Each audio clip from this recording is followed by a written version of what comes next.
Objective morals are a complete joke. Yes, I said it, and I'll show you why. I'm also going to show you why I believe in subjective morality, and why it isn't a problem like most people fear. Are you afraid of? I'm just saying it is basically unlivable. I didn't conclude that. An atheist like Jean-Paul Sartre concluded it. We killed more people in the 20th century than the previous 19 put together. And your question is, what are we afraid of? The fact of the matter is, if morality is purely subjective, then you have absolutely nothing from stopping anybody for being a subjective moralist to choose to just zing one through your forehead and say, that's my answer. How do you stop that? Obviously, you don't believe that's the way it should be, neither do I. So it's not a case of what am I afraid of, it's a case of the fact that if you're willing to say to me that moral reasoning can be purely subjective, I just say to you, look out, you ain't seen nothing yet if everybody believed what you did. To start off, we need to understand the concept of objectivity and subjectivity, or at least how I'm using the terms. Objectivity means that a proposition doesn't depend on a person's thoughts or feelings. Another way to put it is that it can theoretically be tested by a third party. It's outside the subject himself. In contrast, subjectivity means that it depends on the experience of a subject, and it can't be tested by a third party. To provide examples, the fact that this room is purple is objective because it can be verified by a third party. You watching this can say, yep, that's purple. No matter my thoughts or opinion about the color of the wall, you all can independently determine that it is in fact purple. We can also say things like the Earth orbits around the sun, and astrophysicists can run tests to verify it. It's not dependent on my feelings or the feelings of the physicists. To contrast this, if I said, ew, sushi is gross, this is a subjective statement. It depends on the subject's experience, and therefore it can't be verified by a third party. There's no test that can be run outside of the subject to verify this claim. Therefore, it's a subjective claim. Also, baseball is the best game ever is also a subjective claim because there's no criteria that necessarily makes one game better than the other. It all depends on a person's opinion of the game and what they consider to be a good game. Some people love action-packed contact sports. Some people prefer technical skill. Final stone coming through. This is my understanding of the differences between objective and subjective. But why does this distinction even matter? Why are people so committed to holding on to objective morality? And why is subjective morality seen as a fast track to the destruction of any moral unity? Today, the rejection of Judeo-Christian values and moral absolutes has led to a world of moral confusion. If you want a good world, the death of Judeo-Christian values should frighten you. Typically, subjective morality is seen as moral chaos, where everyone does whatever they want. And objective morality gives us the ability to establish order by appealing to a true standard of morality. Either the society decides what's right, or there's a standard beyond society that is right, and therefore you can judge societies by that standard. Which is your view? But this understanding misses the mark big time. Let me tell you why. First off, objective morality can only provide this stabilizing effect if it can be proven. Claims of objective morality don't have the unifying effect if there's no evidence behind it. We all can say, no, my morality is the true objective one. But in the end, we're all making baseless assertions unless we provide some evidence. And here's the fundamental issue of proponents of objective morality. They're often the first to admit that this standard is outside the purview of science. Science tells me about the virus. Wisdom tells me whether or not I should destroy tens of millions of lives. Here we go again. Science is based on tests and religion is based on faith. So what? That's correct. Therefore what? I don't think it's the case that it tells us right or wrong. I think science does often inform us in ways that help us to implement our morals and our ethics more effectively, more fairly, more accurately, and more truly. But in the end, it cannot tell us whether it's right or wrong to do something, because categories of right and wrong aren't scientific categories. God or a supernatural law are all unable to be objectively proven, given our current tools of objective verification, aka science. The age of modern science, which is the age where you put up a hypothesis and you test it and you wait to see if other people verify it or falsify it, that beginning around 1600 with Galileo and Francis Bacon. Before then, people just thought stuff up and thought it might be true and sort of lived with it. Scientists can think all kinds of stuff, most of which will be wrong. Okay. Even in the published journals, most of what's in the journals will eventually be shown to be wrong. Okay? That's the frontier of research.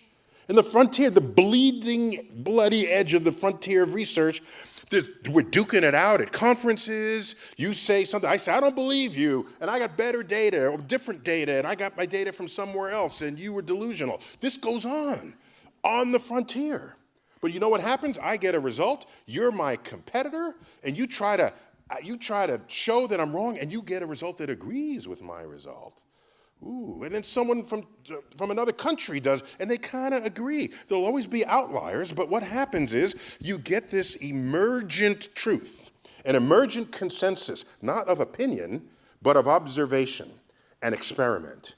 And when that emerges, you have in your possession a new objective truth that will be true whether or not you believe in it. Science is how we objectively prove things. It's great that you think God can provide an objective standard, but until you can prove that this God even exists, it's invalid to claim that there is an objective standard. And to say, I think there's an objective standard, or I have faith there's an objective standard, doesn't provide the truly objective basis for asserting objective claims. It would be like claiming that Santa wants you to be a good boy without even knowing if Santa exists. Or like saying that unicorns are objectively purple without even being able to prove that unicorns exist. Until you can provide an objective basis for objective morality, I will continue to translate your statement to say you subjectively believe that there is an objective morality, which is no foundation for actual objective morality. The inability to prove objective morality leaves us in the same place as believers in subjective morality, namely all of us subjectively determining what we believe to be moral. Another issue is that objective morality doesn't solve the is-ought problem. It may be true that there is some objective standard, but why ought we obey this standard? Why is God's standard any better than your own personal standard? God's commandments must be consistent with his holy and loving nature. Well, there is simply no sense in saying that unless we're happy to look at the commandments that he has issued and are happy to consider them the objective moral standards of a being that is holy and loving. And a problem develops for me when I try to do that, because I don't think that burning people to death or sending wild animals to maul them to death is either holy or loving. I don't think it ever was or ever could be. But then, hey, I'm an atheist, aren't I? Okay, look, drop my judgment on the use of the word holy, okay? You can keep that. I don't think that it's loving. In fact, I think it's the polar opposite, and we've barely even scratched the surface. We read further and see that the moral lawgiver implored people to keep slaves. Now, is that representative of what objective morality is? No. But he did implore people to do that. Yes. And his commandments must be consistent with his loving nature. Yes. But slavery is not consistent with his loving nature. No. Just because you point to an objective standard, it doesn't obviously imply a moral obligation to follow said standard. I could write out my moral standards and theoretically it would be objective at that point, but it doesn't imply that you abide by it. Regardless of an objective standard or not, we will all choose what standard we want to follow. So shit, now that objective morality has been shown to be a complete joke, we are all going to do whatever we want and moral chaos will ensue. Look out, you ain't seen nothing yet if everybody believed what you did. Curse you, subjective morality. Okay, kidding. Don't worry. I actually believe that these concerns about subjective morality are extremely overblown. There are two concerns that worry people when they consider subjective morality. The first is what I'll call moral relativity, and the second is moral tolerance. First, let's discuss moral relativity. The first claim is what we're just going to call relativism. And this version of relativism says the following. It's the claim that what is morally right or wrong can only be coherently understood as relative to the accepted moral code of a society. This is basically the claim that if someone wants to kill their babies, then it's morally right for them. I think this concern over massive moral variation is unfounded. Let's look at other subjective experiences and see if subjectivity necessarily means random or arbitrary. Taste is a subjective experience that we all have. As with morality, there appears to be variation across individuals and especially cultures. Some people and cultures love seafood and some don't. Some eat meat and some don't. There's obviously variation, but here's the catch. The variation is much smaller than we think. Do any cultures love to eat dirt? What about eating wood? What about mud? What about rocks? Are we concerned that with subjective taste, people are going to go rogue eating all sorts of crazy things like Tide Pods? Of course not. And I think this is analogous to subjective morality. Just as with taste, we have built-in emotions and sentiments that are shared across humankind. It's with these common sentiments that we can build a relatively unified community. Most people don't like to see other people suffer. Most people don't like to feel pain. Most people wish to protect their tribe. Most people wish to protect children. These are nearly universal axioms that humanity has built community on. But of course, there are people that don't share these axioms. This leads me to the second fear, moral tolerance. So the second claim we're going to call toleration. It's the claim that it is wrong for people in one society to condemn or interfere with another society. So we've got these two claims, relativism and toleration. This claim is like the claim that murder is wrong, or that torturing kittens is wrong, or that foot binding is wrong, right? This just says that a certain type of behavior is wrong. It's a rather specific claim in that sense. What do we do when someone doesn't share these common axioms? Because we don't have an objective standard, can we really judge them for their personal standard? Yes, we can. And we can either appeal to a common axiom, hey, you don't want to be locked up in a cage, right? Then don't commit murder. Or we can use our power to push our communal axioms on them. This may sound harsh, but it's exactly the world we currently live in. Objective moralists do this same thing. They just assert that they're abiding by the unprovable true standard. When people act outside the bounds of communal moral standards, the community enforces their standard. This is why we have jails. This is why we have social norms. This is why we have laws. In addition to the retroactive punishment that societies enforce, they can also construct deterrent mechanisms to prevent bad behavior and encourage the social norms. If you pursue your moral pleasures that are against the tribe's morals, then they will take away your freedoms, which you presumably want to keep. This threat of punishment is how societies deter bad actors. So whenever an objective moralist says, so what are you going to do when someone thinks that killing babies is okay? Well, what happens when you have someone who's the king who says, well, I will stomp all over your preferences to get what I want?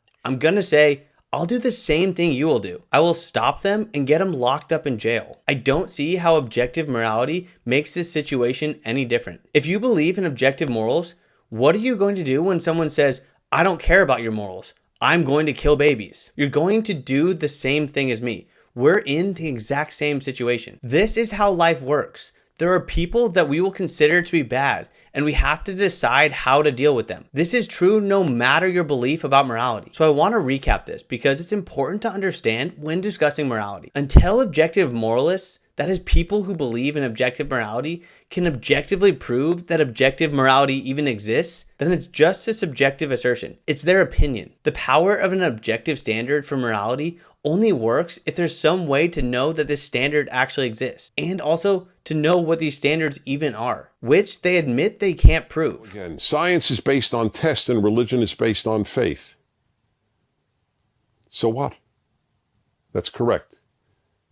Therefore what? So we're all in the same boat. We live in a social world where people build communities on common axioms, but of course it's imperfect. And when it doesn't work and people disregard the axioms, then it's up to us to deal with these problems. The fear of moral relativity and moral tolerance are overblown because the world of subjective morality is the exact world we already live in. And we've been refining our ability to maximize well-being while adhering to individual subjective morality. We, the people of the United States, in order to form a more perfect union, establish justice, ensure domestic tranquility, provide for the common defense, promote the general welfare, and secure the blessings of liberty to ourselves and our posterity, do ordain and establish this Constitution for the United States of America.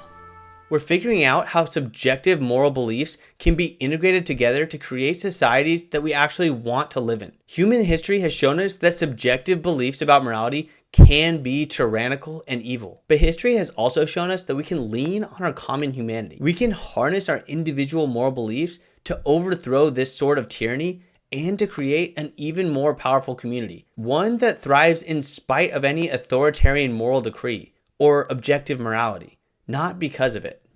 Well, there's a civilization coming in the future, Moses. You've got no idea. Who? Well, it's going to come to be known as Western civilization, or... When? Oh, it's thousands of years away yet. Oh, well, so what then? Oh, but it's so big, so advanced, so successful. Sorry, Lord, but what does this have to do with you writing commandments that include an invitation to do their direct opposite? Well, don't you see? It's very important that I be able to take credit for all of the greatness that Western civilization achieves. I want its people to be able to say that these 10 commandments are the basis upon which their legal and moral systems are built. Well, okay, Lord, but I still don't understand. Like, why do you keep putting these weird cancellations on them all? Well, that's the thing. I mean, surely the way to nurture a society towards becoming amazingly advanced and prosperous is by having theocratic prohibitions against working on certain days of the week and graven images and all that. I mean... Well, that's where the problem lies, see?